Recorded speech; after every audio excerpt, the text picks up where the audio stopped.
아침 성경 일독 캠페인 이 정도는 알고 가자. 오늘 에스라 8장부터 에스라 끝나고 이제 느헤미야 넘어갔죠. 그렇죠. 네. 에스라가 8, 9, 10장 10장으로 끝나고요. 느헤미야 1, 2장까지 1, 2장까지 오늘 진행이 되게 됩니다. 네. 에스라서 저희가 어제 1장부터 이제 쭉 보아서 7장까지를 봤는데요.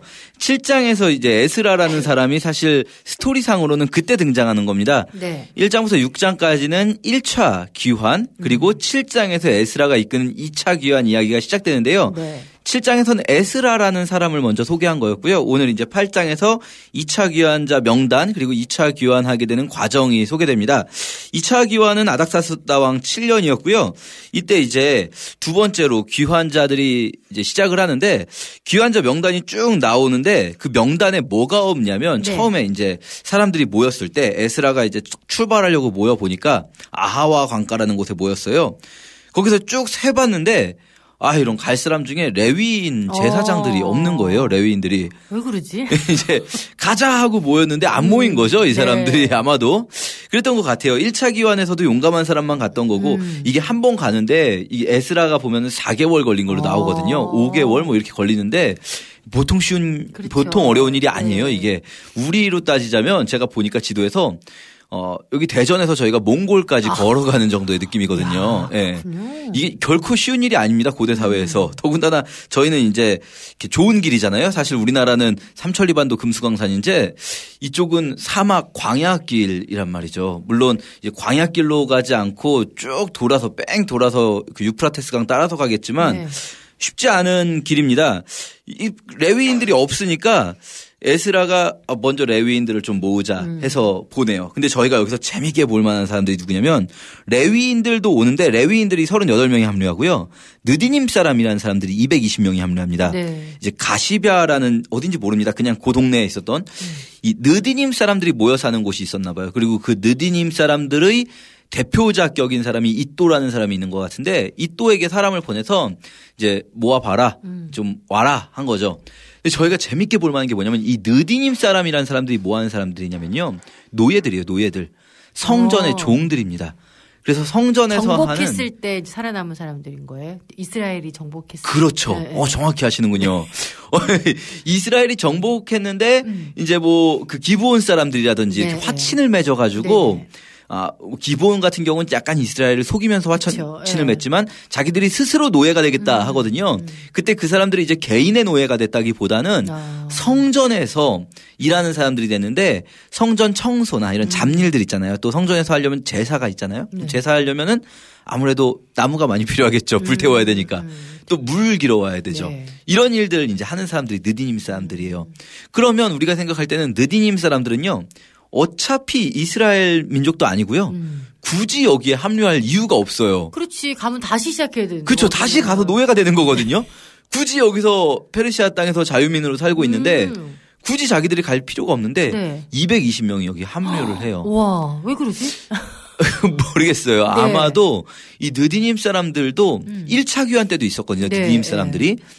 성전에서의 직분이 너무나 영광스럽다는 걸 그리고 정말 자기들의 후예들에게 아마 느디님 사람들 그 포로로 잡혀갈 때의 사람들보다는 그들이 보통 할아버지가 되거나 죽고 그 후손들일 텐데 후손들에게 알려준 것 같아요. 우리가 이스라엘 민족은 아니지만 이 성전은 정말 귀한 곳이고 진짜 하나님 여호와가 진짜 하나님이다. 이렇게 아마도 자손들에게 알려준 것 같아요. 그래요. 느디님 사람들까지 합류합니다. 네. 그래서 이제 에스라가 또 재밌는 장면이 나오는 게 금식을 선포하고 기도를 해요. 근데 어떤 기도를 하냐면 이 아하방항에서 출발하기 전에 우리의 아이들과 우리 가운데 이제 재물들도 많이 있습니다. 아닥사스다 왕이 돈도 가져가려면 얼마든지 필요한 대로 다 가져가라. 니네 가서 성전을 짓든지 해라 하면서 주었거든요. 우리의 아이들과 재물들을 좀 지켜주시옵소서 이렇게 기도를 해요. 평안하도록 가는 길이 평탄하도록. 왜냐하면 워낙 장거리고 도적들이 많거든요. 그런데 이 기도를 하는 이유가 재밌어요. 이 기도를 왜 이렇게 기도하냐고 나오는데 왜 금식까지 굳이 출발하기 전에 금식까지 하냐면 22절에 8장 22절에 이렇게 나옵니다. 이는 이렇게 기도하는 이유는 우리가 전에 왕에게 아뢰기를 우리 하나님의 손은 자기를 찾는 모든 자에게 선을 베푸시고 자기를 배반하는 모든 자에게는 권능과 진노를 내리신다 하였으므로 길에서 적군을 막고 우리를 도울 보병과 마병을 왕에게 구하기를 부끄러워하였습니다.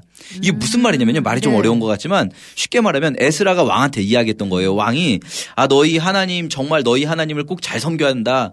여호와가 진짜 아닥사스다 왕이 그런 말을 해요. 여호와께서 우리에게 노하시지 않도록 내가 제발 좀 잘 섬겨라. 뭐 이런 말 할 정도거든요.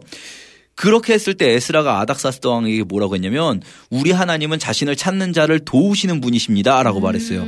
그렇게 말을 해놓고 나니까 왕한테 차마 가는데 군대를 좀 빌려달라고 말하기가 그렇지. 부끄러워. 하나님이 지켜주신다고 큰 소리 그러니까요. 쳤는데 딱 그 얘기예요. 그치. 하나님이 지켜주실 거라고 큰 소리 쳐놓고 나니까 군대를 달라고 하기가 부끄러웠다. 요 말이 우리를 도울 보병과 마병을 왕에게 구하기를 부끄러워하였습니다. 요런 부분은요. 에스라라는 사람의 성향이 드러나요. 성품이. 이 사람이요. 굉장히 좀 뭐랄까요. 뭔지 아시겠죠? 이 느낌이 있습니다. 이 사람 성품이 뒤에도 좀 나오는데요. 재밌는 사람입니다. 자존심도 좀 세고 약간 그런 게 있어요. 앞에 한가다 하시는 분이시네요. 그래서 그런지 기도를 막 금식까지 했는데 그때 하나님이 응답을 하신 거예요. 그래서 23절에 그의 응답하심을 입고 출발을 합니다. 네. 그렇게 해서 에스라가 와서 보니까 왔는데 너무나 애통할 만한 일이 벌어진 거예요. 9장에. 이스라엘 백성들이 이방인 여인들과 결혼을 막 한 거예요. 거기 가서. 예, 그렇죠. 근데 이게 그냥 단순히 이방인 여성들과의 결혼이라고 보시면 안 되는 게 우리가 이미 사사기 때부터 이 문제가 있었거든요. 이방인 여인들과의 결혼. 가만히 생각해 보면 아니 왜 이방인 여인들하고 결혼하는 걸 그렇게 좋아할까 하지 말라고 해도 굳이 이스라엘 여성보다 이방인 여성이 뭐 더 나은 게 있나 생각하는데 이건 단순한 결혼 문제라기보단 이방인들의 그 문란한 성풍속 그리고 또 우상 숭배할 때의 그런 문란함과 관계가 있습니다.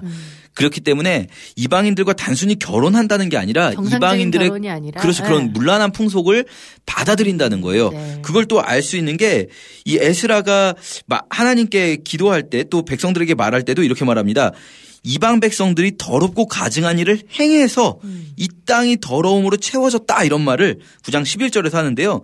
그냥 이방 백성이기 때문에 문제가 아니라 그들이 더럽고 가증한 짓을 한다는 거죠. 이거는 두 가지 우상 숭배와 음란함 이 두 가지는 사실 합쳐 있는 거예요. 우상 숭배를 하는 방식인데요.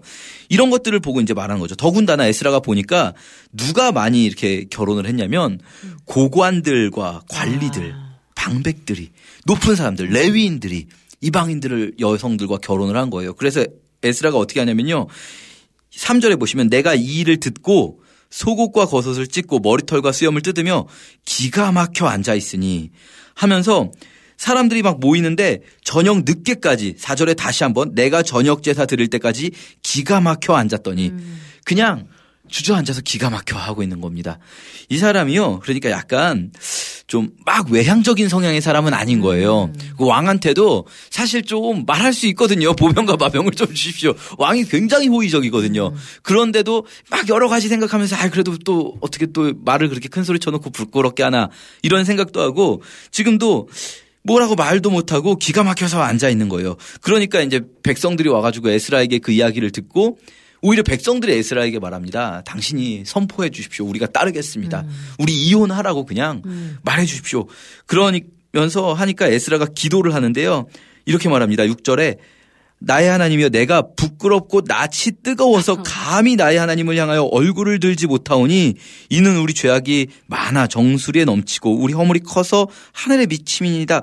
그러니까 이 사람 굉장히 뭐랄까요. 조금만 부끄러워도 굉장히 힘들어하고 조금만 이런 일이 있어도 굉장히 어려워하는 사람이에요. 그래서 막 주님한테 10절에서도 이제 우리가 무슨 말을 하나님께 할 수 있습니까? 그동안 하나님이 이거 하지 말라고 그렇게 이방인들과 섞이지 말라고 그렇게 말씀하셨는데 섞여서 포로까지 됐었는데 하나님이 용서하시고 다시 돌려 보내주신 지금 또다시 이런 짓을 하고 있는데 우리가 무슨 말을 할 수 있겠습니까? 막 이렇게 말을 하거든요.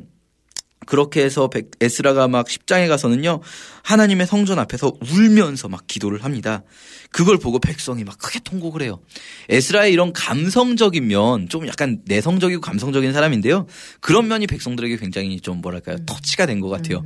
백성들이 막 함께 울면서 다 같이 막 금식을 하고, 그리고 이제 이혼을 하겠다. 이방인 여인들과 헤어지겠다. 이야기를 합니다. 그래서 에스라는요, 막 근심하면서 물도 안 먹고, 막 완전히 정말 마음이 너무 힘들어하는 모습을 보여주게 되고요. 그러면서 에스라가 말합니다. 3일 내에 모이십시오. 이스라엘 전국에서 3일 내에 예루살렘으로 모이십시오. 굉장히 센 표현인데요. 3일 내에 모이라고 하니까 사람들이 3일 내에 다 모였어요. 이때가 이제 9월 20일이라고 합니다. 이스라엘 달력 9월 20일이면요. 우리 달력으로는 이제 한 12월이거든요. 우기가 한창일 때예요. 그러니까 막 비도 오고 하는데 백성들을 밖에 세워둔 거예요. 그 말이 성경에 나옵니다. 큰 비가 오는데 백성들을 세워놓고 막 선포하니까 백성들이 이제 지금 비가 많이 오고 하니까 일단은 우리 기한을 정해놓고 다 같이 이렇게 혼인을 무효화시키는 절차를 밟고 그걸 일일이 체크를 받도록 합시다 이러면서 이렇게 10장 에스라서가 맞춰지게 됩니다. 에스라서 마지막에 이렇게 결혼 문제가 나오는 거는요. 이 결혼 관계라는 게 그러니까 그냥 우리가 생각하는 일반적인 결혼 관계로 이해하시면 안 되고요. 말라기서에서도 또 결혼 문제가 나오거든요. 하나님이 주신 가장 거룩한 예식이라고 할 수 있습니다. 그런데 이걸 통해서 우상 숭배가 침투해 들어올 수 있는 거죠. 실제로 사사기에서부터 그런 일이 벌어졌고요. 그래서 에스라는요, 이스라엘 백성들이 다 이렇게 이방인들과 결혼한 것을 다 관계를 끊도록 시키면서 에스라서가 맞춰지고요. 느헤미야로 이어집니다. 느헤미야서는요, 역대하하고 에스라는 완전히 이어지거든요. 본문을 보면 저희가 말씀드렸었는데 에스라하고 느헤미야서는 시점이 바뀌어요. 왜냐하면 에스라서에서는 나 이렇게 말하면 내가 뭐 어쨌다 그러면 에스라 말하는 거거든요. 네. 느헤미야서에서 내가 그럼 느헤미야예요. 그렇죠. 네. 그렇게 시점은 바뀌는데 시기순으로는 딱 이어져요. 그냥 에스라가 2차 귀환을 할 때가 아닥사스다 왕 7년이었는데 그때 이제 귀환해가지고 뭐 시간이 좀 흘렀겠죠. 느헤미야서 1장이 아닥사스다 왕 20년에 시작돼요. 바로 이제 조금 뒤죠. 그때 이제 1장에서는요. 느헤미야가 페르시아 왕 아닥사스다의 술 맡은 관원장이었어요. 느헤미야가. 술 맡은 관원장으로 있는데 자기 형제가 하나니라는 아마도 동생일 것 같아요. 동생이 예루살렘에 갔다가 2차 기환 때였는지 갔다가 돌아온 거예요. 가서 예루살렘 소식을 들은 거예요. 이 술 맡은 관원장이라는 거는요. 고대 사회에서는 굉장히 고위 관리입니다. 왜냐하면 이 고대 사회에서는 암살 이런 게 많잖아요. 그러니까 왕이 먹는 거는요. 정말 신뢰할 만한 이 부하들한테 맡기는 일이거든요. 최측근인 거예요. 그런데 이 최측근 왕의 고관인 느헤미야가 이야기를 듣는데 예루살렘이 지금 다 불탔고 성벽도 없다 막 이런 얘기를 들으니까 너무 슬픈 거예요. 그래서 느헤미야가 왕 앞에 어느 날 딱 나가 있는데 2장에서 이제 그런 일이 벌어지는 거죠.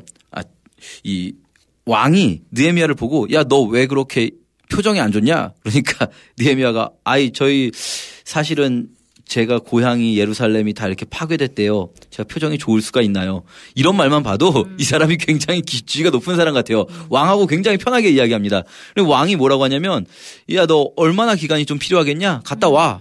그러니까 이 느헤미야라는 사람이 갔다 오면 해결될 정도로 이 사람이 고관인 거예요. 그래서 느헤미야가 제가 여차저차 요때까지 오겠습니다 하고 뭐가 필요한데 그러니까 저 갈 때 통행할 때 편하도록 총독들한테 미리 좀 조서 좀 넣어주시고 그리고 가는데 군사도 좀 보내주시고 그리고 목재가 많이 필요할 것 같으니까 여기 산림청 장관한테 좀 얘기 좀 해주세요.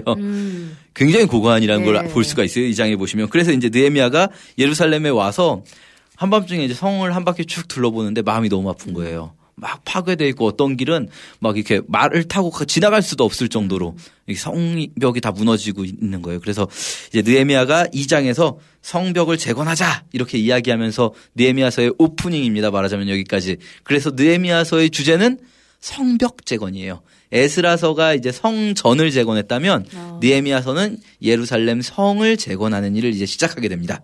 네. 자, 오늘 에스라 8장부터 읽으시고요. 느헤미야 2장까지. 맞습니다. 네. 느헤미야 2장까지 읽으시면 되겠습니다. 읽으시고 읽었어요. 출석 체크 남겨주시면 되겠습니다. 저희는 내일 인사드리도록 하겠습니다. 고맙습니다. 감사합니다.